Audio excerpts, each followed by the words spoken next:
السلام عليكم، ازيكم حبايبي؟ عاملين ايه؟ وصفتنا النهارده سهله جدا في تحضيرها. طبعا مش هنعمل اي حاجه في المطبخ. انا النهارده جبت كورن فليكس. في طبعا بالفواكه وفي بالشوكولاته. اول حاجه هنا جبت كوبايه من اللبن وسخنتها وضفت عليها معلقتين من السكر. طبعا السكر ده حسب الرغبه.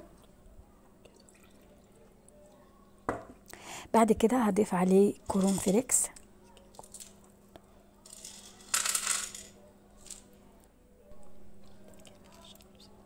بجد طعمه تحفه جدا،